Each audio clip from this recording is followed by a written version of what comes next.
senior professor of our department and our pillar of our department, sir, respected madam, respected head of the department, respected Ramesh Babu sir, my colleagues, supporting staff members of BIE, students.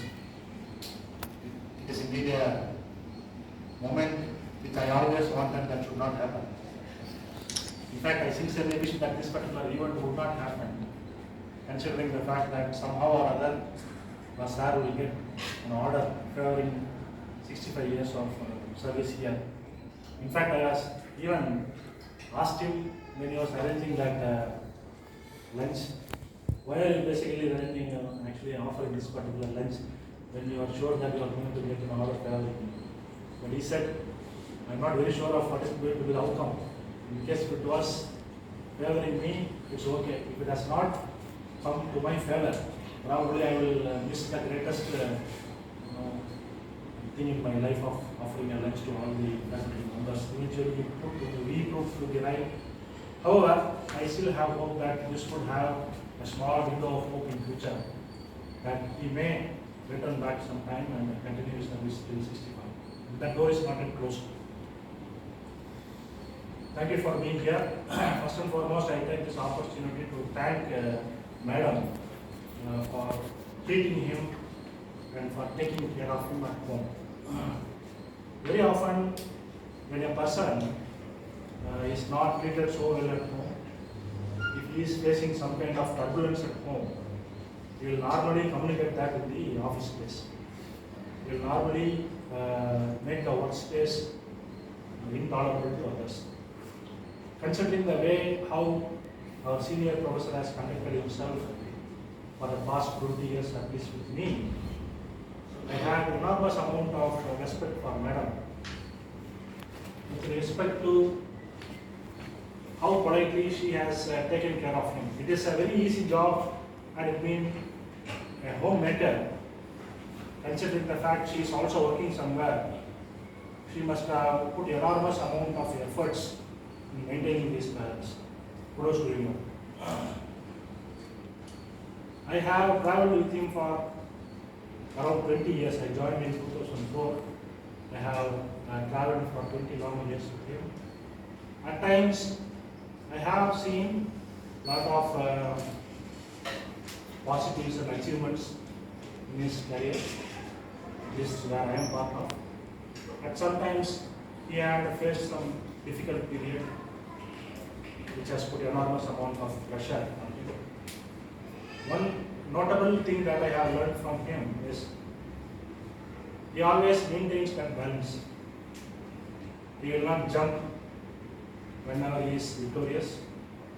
He will never be jubilant when he is having good time. Nor he will go to the depression mode when something bad happens.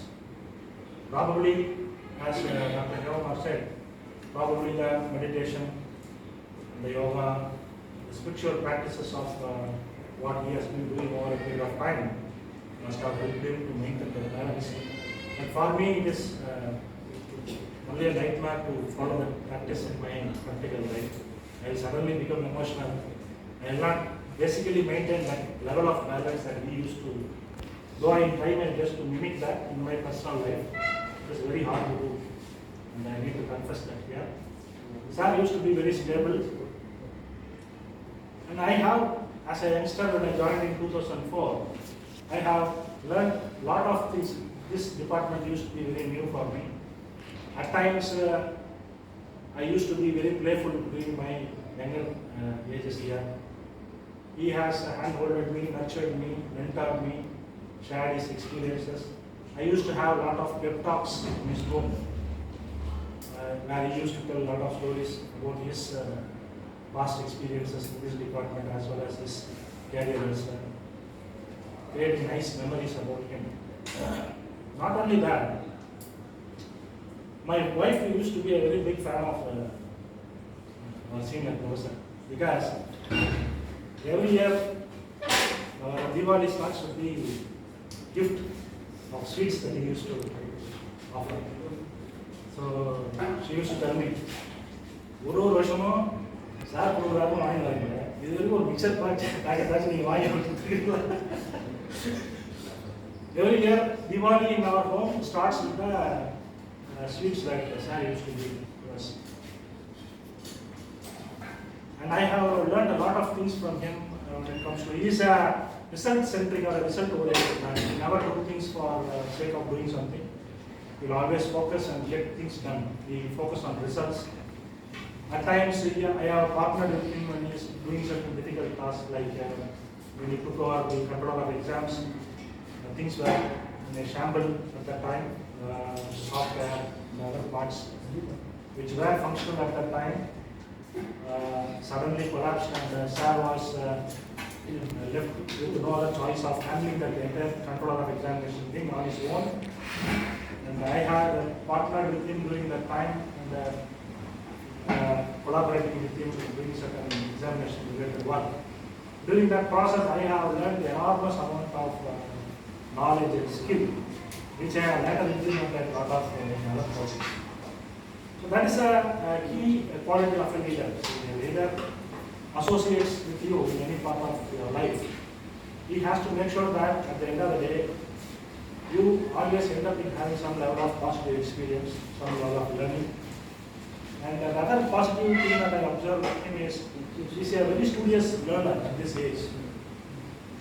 Even if it is something which is very hard, even if it is something which is very new, even if it is something which he has never heard of in the past, he never shy away from putting all his efforts in learning.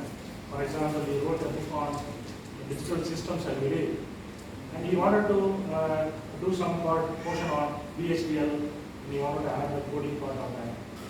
And I was also associated with him during that part.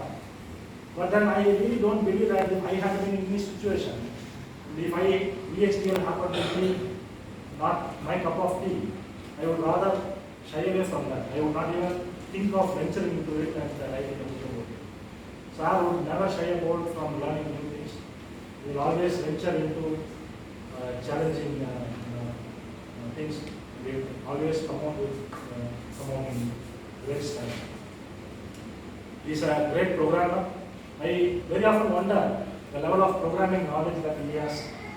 Of course, we are at least to some level belong to his arena, but to his age, the level of programming competency that he has really amazes me.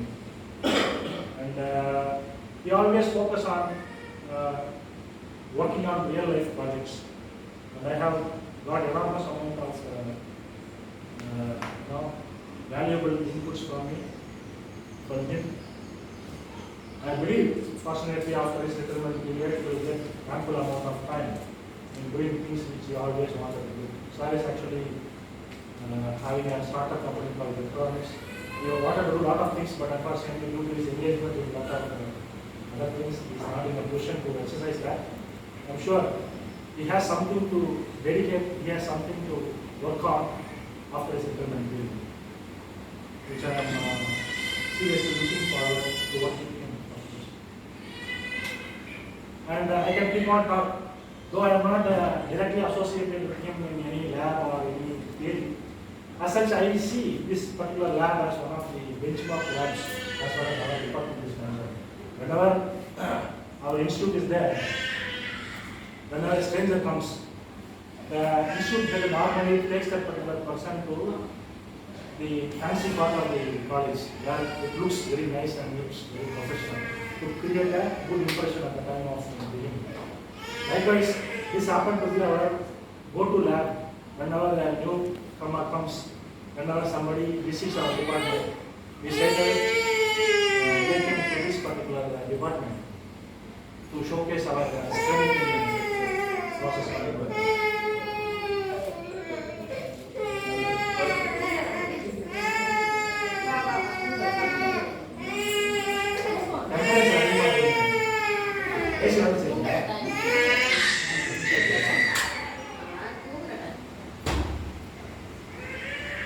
I take this opportunity to thank him from the bottom of my heart in supporting us personally as well as a department colleague, nurturing and mentoring us for all these years. He has, it is very difficult to fill his shoes. But he has always left his legacy here by training our faculty members, if we can take it forward. There is one unique feature about our department is that whenever our department senior professors, they purposely communicate this particular time in English, because the moment I start speaking in Tamil, that is the end of the story. I have already missed 4 such speeches in the past, which I don't want to do it here.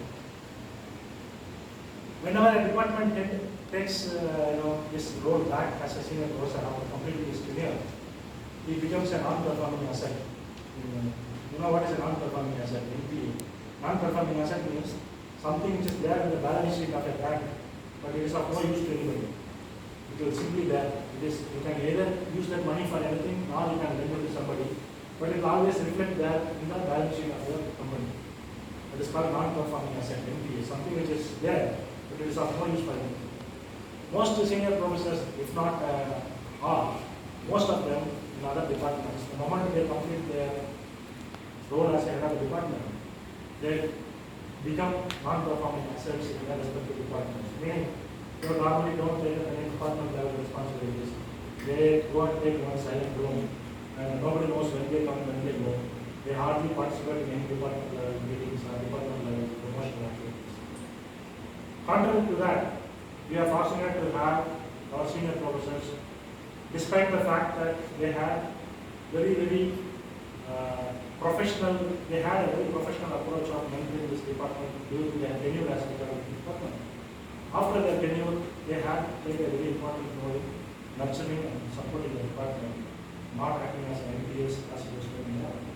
That is one quality that I always cherish and remember, not only himself, also probably the one who sets the tone first is being followed by others. Probably the tone set by R.Ananda sir is being repeated by Prof sir, and probably other people who is going to come in future days will also repeat it.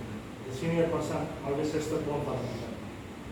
That way, I am grateful for him for all the support that he has offered to me personally over a period of time. And I wish and pray to God that he should have a very happy and very healthy and very successful retirement life. Obviously, this is not going to be the end. He has a lot of other, important responsibilities waiting in a queue. He will find a way to manage himself. However, I sincerely wish God that he should come back again and continue his services to the department. At least to the